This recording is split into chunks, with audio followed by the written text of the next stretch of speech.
Hey guys, believe it or not, this is actually the third time I have recorded this. Three. The first time, well, anyway, not going to get into all the details. But the point is that I apologize for, I know that my editing is minimal anyway, but for the complete lack of editing on this video. But, we're going to roll with it, which actually kind of rolls right into what I was going to talk about today, so that's kind of nice.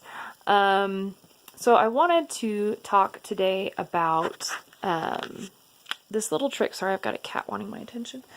This one little trick that I do to reduce my stress that I think could be pretty helpful for some of you guys. So I have always been a planner, or for the majority of my life, I have been a planner. I really like to know when things are going to happen, how they're going to happen, how long it's going to take, what I'm supposed to wear, will I be eating, will there be bathrooms nearby, where will they be, all of those things, nitpicky details. And when I was younger and when I was single, that worked just fine. Like, I'd never had a problem. I got a lot of stuff accomplished. It worked really, really well. Unfortunately, well, I shouldn't say unfortunately because I've grown a lot, but after I got married and started having kids, this did not work as well. Because when you have more than one person that you're planning your life with, life happens, as cliche as that is to say.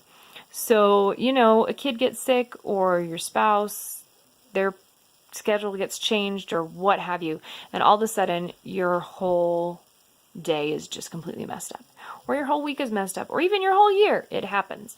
I know someone recently who got pregnant unexpectedly, and while she was very excited to have a baby, in the end, it did throw off quite a few things. That's a big plan changer.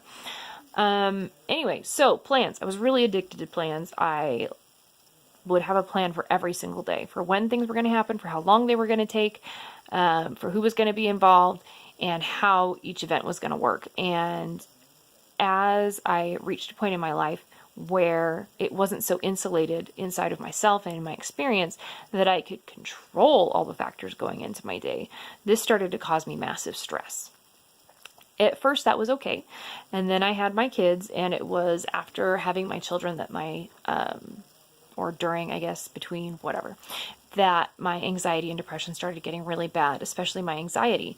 And I thought at that point, I have got to knuckle down on these plans. If I have a plan, because I know I'm nervous about everything, but if I have a plan, if I know where I can go, what I can do, how long it's going to take me, I can be prepared for every situation, and then I don't have to worry. I won't have to be afraid or nervous or whatever.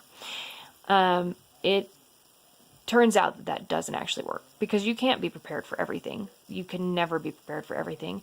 And usually, for me, still, a plan was basically a hyper-organized to-do list. This appointment here, this person at this time, this thing.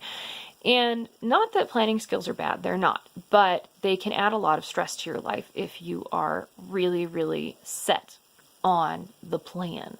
And something doesn't go according to plan, and it completely throws you off. So what ended up happening is I was in therapy, and my therapist said, I've noticed you're really plan oriented, and I think that's good that you do like checklists and stuff, but I think that the planning thing might be part of what's stressing you out so much.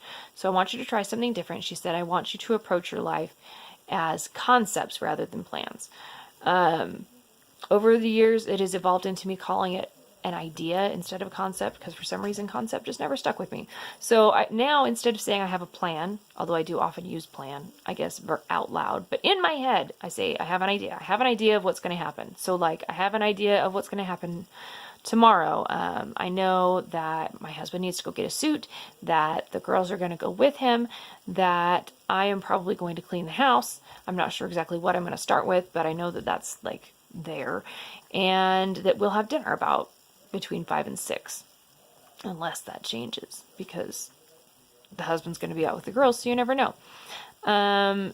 And this, actually today is a really good example. Like I said, today just kind of rolls into this. I have recorded this. This is the third time now, like I said, and I am vaguely annoyed, I admit, because it's almost 10 o'clock at night, and I don't like being this unpunctual with getting things done, but I am not completely stressed out. I'm not freaked out to the point where I now can't complete this, which is what used to happen to me. It's like, oh, I missed the window. It didn't go the way I wanted it to. I can't do it now. because everybody will hate me. And yes, everybody will hate me was my concern about everything I could ever do wrong, because if I did it wrong,